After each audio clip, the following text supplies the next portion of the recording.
you. Today is Wednesday, the 5th of August, 2026. My name is Francisco Gaffney, and this is my daily stream all about governance, risk, compliance, and advisory boards.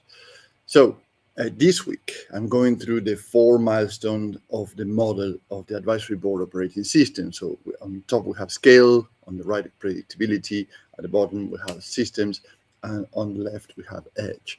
And all this to build a 90-day advisory board action plan. Because the reason of this is that when people show all these models, right, like the ones that we have in front of us, it all seems theoretical and leaves you wondering who's going to implement these and what business outcomes it will produce for your company. So as a result, this week, I will go through all these models and make it very practical. So you can bring home a precise blueprint of what to do, when to do it, and with whom, right? So yesterday we spoke about scaling, which is the top of the model, the commercial acceleration, whether brand, your brand, your people, and your partnerships are ready to carry that growth that you're looking for. And today I'm going to focus on the right-hand side of the advisory board operating system, which is growth and capital. So that's the predictability, the partnerships, the revenues, and the assets. That's where make the company fundable, right? So I'm going to focus on this section today. Partnerships, revenues, assets, predictability, so your growth and your capital. So this is, how can I put this, where the mood often changes, because I will specifically talk about capital, money. And money asks very cold questions, right? So when you go to an investor, or when you go to the bank, or when you go to the shareholders, it seems that everything is very difficult. So questions will come, and perhaps you're not prepared for that. And some questions will be like, is the revenue repeatable? Or are the margins clear? Where do the assets sit, right? So your intellectual property, your processes, your workflow, your operation procedures. Are the contracts clean? Can the numbers be checked? What risk is the investor usually being asked to carry? So if we are investing here, what are our liabilities, our risks if we invest with you? Many founders believe the business is ready for capital because the market appears to be pulling, right? So everything looks fine. The customers are interested. The pipeline is active. The products they have the unique selling points. The market is large. You have a large TAM or SAM. So the company only needs money to move faster. But that's your thinking. And all that might be true, actually. But the next step is not always fundraising. The next step is making the company fundable, right? So you can have all those elements ready to go, but it is a company prepared to be funded, right? To that acceleration that you're looking for, that expansion, that growth, that scaling. So let's take 3 problems with this. And number 1 is that revenue exists, but it's not predictable. One of the questions that usually are coming through or never asked, and you say, why this never happened? Well, this is one of the big ones that are coming from the side of the lenders. Business can have sales and still have a weak revenue quality. Orders may be one-off, margin might vary sharply. Like 1 year you have peaks of sales or revenues rather than a steady, continuous revenue. And you say, well, but actually at the end of the exercise, I'm good. That's correct. But actually that instability also are indication of heroics, efforts, things actually are done on one-off activities. It's something that we mentioned yesterday, heroics of the founders of the executive teams to pull these absolutely fantastic results, but actually you have to do that all over again. So the cash may arrive late. That's another issue that might have, and customers may represent too slow of the number. So it's too much risk on 2 or 3 key customers. Delivery might cost more than expected. Well, there's a plethora of things that to consider here. So you, as a founder, or one of your senior teams always will still require to close every serious opportunity. And that is all things that are considered concerns or risks. So the capital will look at the quality of the money, not only the amount. So this is all referring to the quality. How good is or predictable and stable is at least the baseline. I know you have a portion that's going up and down. That's perfectly fine. But the core of the business, what actually make the debt payable, need to be predictability, need to be predictable, right? Or a great percentage of that predictable, or how you plan to make it predictable.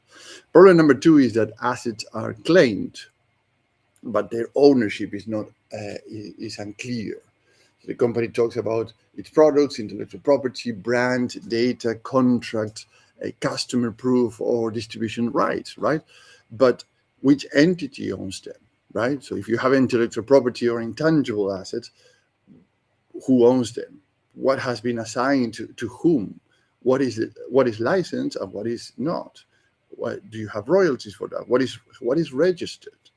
What has created by staff or suppliers or contractor? What exists only as an assumption? And sometimes you have big assumptions in your organization when you believe that is because it has been normalized. It's something actually, oh yeah, that's the way that we do things here. That is normal for us. That is a big assumption in terms of, for example, intellectual property. So if the paperwork is unclear, the value becomes harder to price and easier to question, and you don't want like that. You don't want to have these questions in the meeting rooms and caught you by surprise, so you can prepare for all these things. Problem number three is that fundraising begins before the company is ready for due diligence, and I've seen that many times. When you prepare a spreadsheet or a pro forma or projections, and then you start to be asked for many different pieces of evidence or paperwork, etc., and you say, why this? I already produced that, because you know that, and it's true, you know that, and you have your evidence, but perhaps in your mind, perhaps in your office.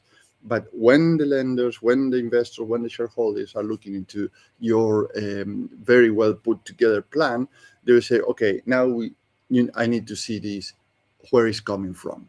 And they start to drill down, what is called drill down into the paperwork, and the company is not ready for that. So it seems that delays are losing the momentum that you're looking for, but the market sees misimprove as a risk. That's why they do that. And this is a painful mismatch. And believe me, it's very painful to see, because you see all the enthusiasm, all the energy, all the possibilities, but then you have to stop for a second and say, okay, that's all fine. Come back next week, or all the list of things that we are looking for. And you see the faces like, oh my God, I have to do this? Yes, you have to, unfortunately. So going out too early can expose weak numbers or unclear ownerships or tax questions, contract gaps, or unfinished operation models.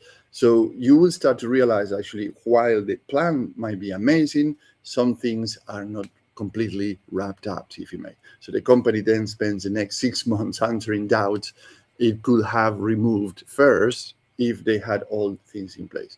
So in other words, imagine raising capital is like arriving at the airport security, right? So we don't like it, but we have to go. Now, you have to go through that airport security.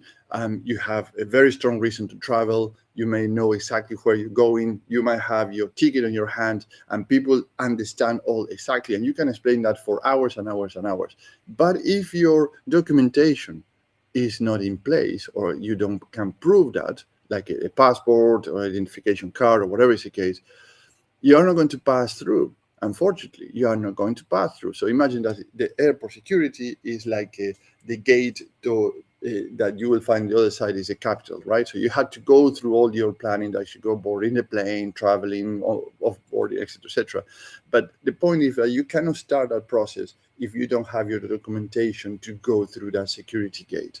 So be ready with evidence is asked before that happens. So when documentation is easy because you have your card, your ID, your passports, etc. But if you lose it, oh my God, that is a whole adventure to get that renewed, reissued, or even a temporary documentation. So do that before even going to the airport, meaning the bank, investors, or the shareholders. So as a board advisor, what I would propose to consider is the following. Number one, start with a revenue quality sheet. Show revenue by customer type. This is a documentation. This is the things that you need to get prepared, right? So I'm giving you a list so you can watch this later on, but have this ready, or as you go along, before even asking for capital, do this. Show the revenue by customer type. Show the repeat revenue against one-off revenue, which is one and which is the other. Show gross margins, cash timing, which is the moment from invoicing to collection. Show the customer concentration, so how much business is coming from which customer. Show the cost of delivery, show the top 5 risk to the forecast. And you say, why I need to show the risk? Because that shows that you're aware of your business. You show awareness. You know what you're doing, because you not only understand the good things, also have a prevention and treatment for the risk in your business.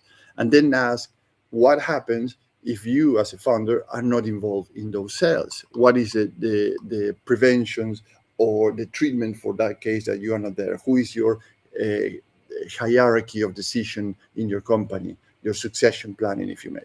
That one question also reveals whether revenue belongs to a business or still belongs partially or completely to you as a founder. And this is a very important question to ask even before it's asked.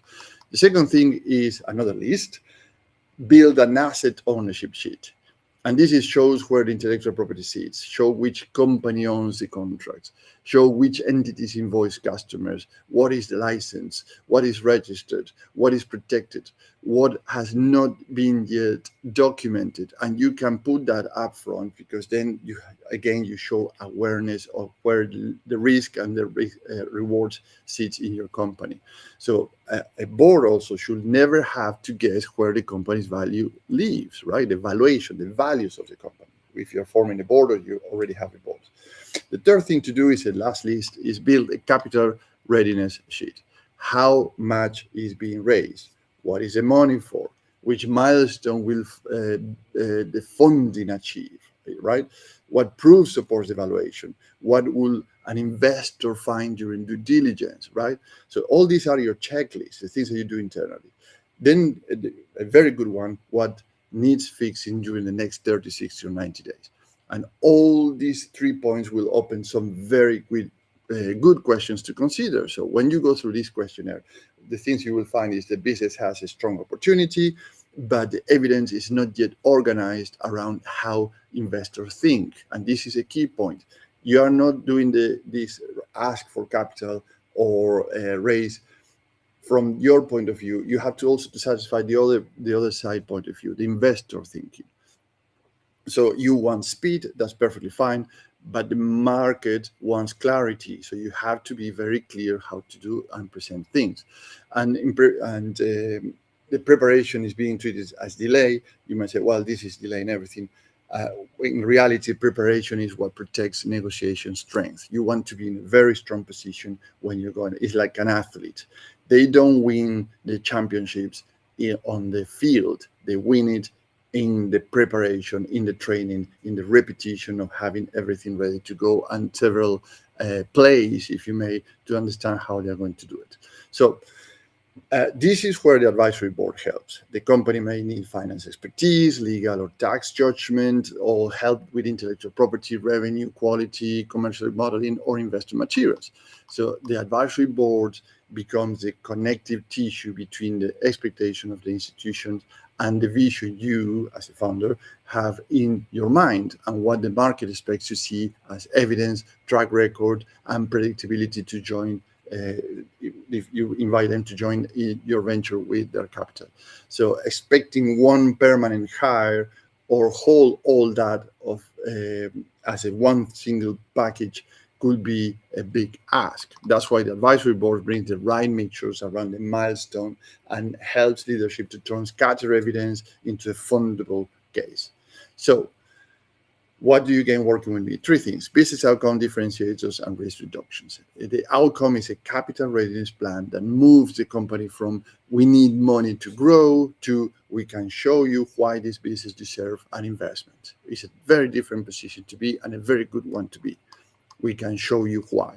The differentiator is a rotating international advisory board that match to the predictability milestones. So you get investor readiness, finance, legal, tax, intellectual property, and commercial judgment faster than hiring one executive with a lower overhead than a big consulting firm. So you have everything in one controlled environment, and there's no talent locked in, because once you go from your, we went yesterday from scale, today we are in predictability. So when you're moving through different stages of your milestones in your organization, you need different talent. Yesterday we spoke about marketing, branding, sales, HR. Today we are talking about taxation, intellectual property, law, and judgment in terms of investment readiness. So you see there's different pool of talent from one to the other, and we can swap members every 6 months. Now, one action you can take home today, and it's doable in 30 minutes or less. If you take more than 30 minutes to do this, probably you have a big challenge in front of you. And this is our visual aid, what we need to do. You can create this Fundability Scorecard. It's very simple. Use the 3 columns: partnership, revenues, and assets, and mark which is the status of each one. It's a red and amber and green. And you have the list of questions that I prepared for you and which is discussed already. So with that color, before putting the color, put the evidence that is ready for fundraising, right? Like your partnership ready, your revenues are ready, your assets are ready for fundraising. And then put a color there. And the color that has the most weakest areas, probably amber and red, is the first thing that you have to do in the next 90 days. That is your roadmap to make sure to address all the right things in the right place and the right time. So let's pause it here for today and reconvene tomorrow, because tomorrow we move into system, which is the bottom of the advisory board operating system. This is because clean numbers only help if the governance, the controls, the reporting, and the structure can hold when the growth starts moving faster, right? So when you might have a very powerful engine in your organization, which is a capital, but if the structure or your car or your wheels or your transmission is weak, then you have an issue, because it probably is going to, instead of achieving what you want to achieve, is going to make a lot of challenges to the driver of the organization, because the machine is, even if having a powerful engine, the rest of the machine is not ready for the speed that you are looking for.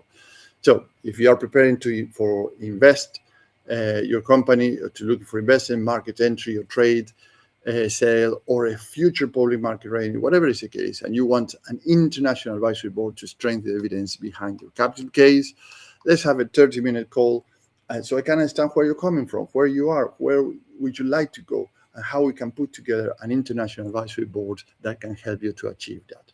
Have a great day, and I'll see you tomorrow. Thank you, and bye-bye.